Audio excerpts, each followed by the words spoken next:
Okay, so you guys, I'm still in Hawaii and I'm going live right now again. I'm getting in the habit of this. And today we are going to be talking about six, six steps that you need to take when going through a breakup. And you know what? When I speak to this, what I'm saying is facts. I just went through a serious breakup, and this is what helped me get through. So I'm gonna tell you, I'm gonna put you on. If you follow these steps, you will thank me later. But we're gonna get right into it, okay? Make sure that you like, make sure that you comment, and make sure you subscribe. And leave a comment below letting me know what type of things that you did as well. Okay, we're gonna get right into it. First thing you need to do, fresh out of a breakup. And I know you're like, I'm not thinking of this fresh out of a breakup, but I'm telling you, when you are going through the breakup right now, while you are in pain and you are hurting, you need to write down the reasons that person is no good for you, okay? And I know there was probably good times. I get it, okay? It was probably wonderful times that you had with that person. But right now, you're trying to get over that person, okay? So you need to write down all the things that were not good about that person. All the things God showed you about that person that you ignored, write it down. And you need to write it down because, let me tell you something. While you're going through the process of a breakup, time goes by, and sometimes that feeling, that hurt feeling, you have a tendency to forget it. It might be a 2 a.m. call that comes through. It might be a I love you that comes through, and that has a tendency for you to forget about what happened and what you just went through with this person. No, you need to write it down. Write it down so you can remember it. That's the first thing, okay? The second thing that you need to do, and this is something that really helps me, that we forget about when we're going through a breakup. But make sure that you make your friends and family aware. Because if they know that you were with this person, they're going to be asking about the person. And you need to let them know. And it takes a lot to even get out of your throat and say, you know what, I'm no longer with this person. But you need to cough it up, okay? And say, listen, I'm no longer with this person. I do not need you to mention their name. If I mention their name, the person that's hurt, then that's something different. But yes, ma. Russell Williams is playing for the Pittsburgh Okay. Steelers. My mom came in here to tell me Russell Williams is playing for the Pittsburgh Steelers. Okay. I know I'm on live, ma. I'll be right back. Okay. Well, you were right, girl. Okay, you were right. So listen, if you need to tell your friends and family, do not mention their name. And I'm going to tell you why. If y'all are just tuning in, we just went ahead and we got into the first reason. The first thing that you need to do when you're going through a breakup is this. You need to write down the reasons why this person is no good for you, okay? Boom. That's first. Go back and listen to that part. We're on the second. The second part is making sure that you tell your friends and family, do not mention that person's name. And the reason why you need to tell them not to mention that person's name is because every time the person's name it mentions, it brings up something in you. It brings up memories in you. Hey, Gabriel, it brings those thoughts, those feelings come up. And you are trying to get over that person. You are trying to heal. So even though it takes a lot for you to tell your friends and your family, listen, I'm no longer with that person, it's going to pay off because they need to know, listen, don't mention their name. And please don't text me throughout the day asking if I'm okay. Because when your friends and family asking you throughout the day, hey, I'm just checking on you to see how you're doing. What do you think that does? What do you think that does? That sparks up, oh my gosh, I'm not with him or I'm not with her. That feeling, that thought comes up. So you need to make them aware, listen, don't mention their name. Please don't send me the how am I doing text messages. Just talk to me normal. Now, if I, the person that is hurting, if I mention their name, then we can go ahead and get into it. But please don't mention their name, okay? And tell them that in love because I'm trying to heal. That's the second thing. The third thing is this, okay?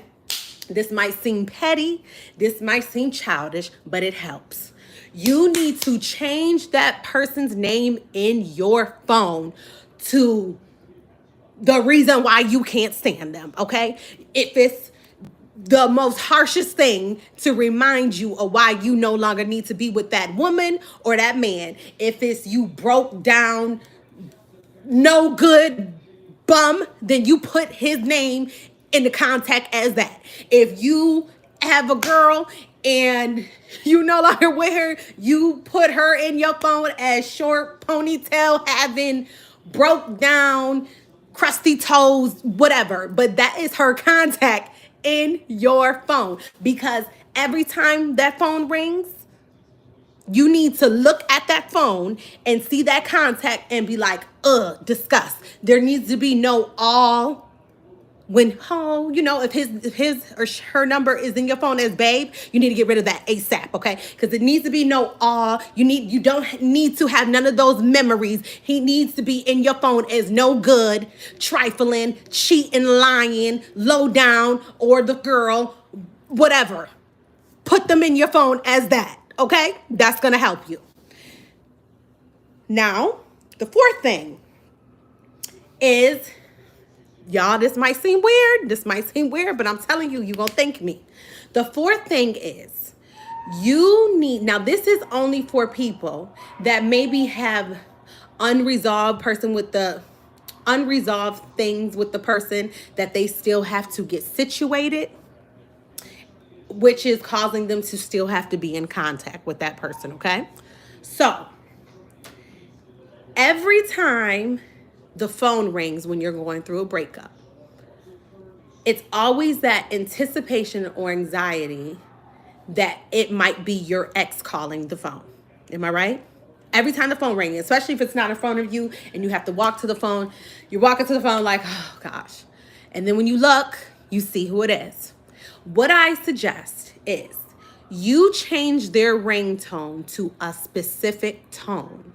So when your phone rings, you will know if it's them or not. There's no anticipation or anxiety of working, to you walking to the phone or to you grabbing to the phone. You know when the phone rings, it's either that person or not, okay? That's another thing. Oh, and let me add to when I say change contacts as well, you need to make sure you delete all pictures. All of it. All of it. All of them. Delete, delete, delete. This is when you're done, okay? Delete, delete, delete. So back to 4, we said change ringtones. Then 5, block. Block, block, block. B-L-O-C-K. B-L-O-C-K. Block, block, block, block, block. I'm blocking you. Block. Block. I mean blocking emails. I mean block text message. Block, block, block. Block. Block. And when you block, you got to stand on that block.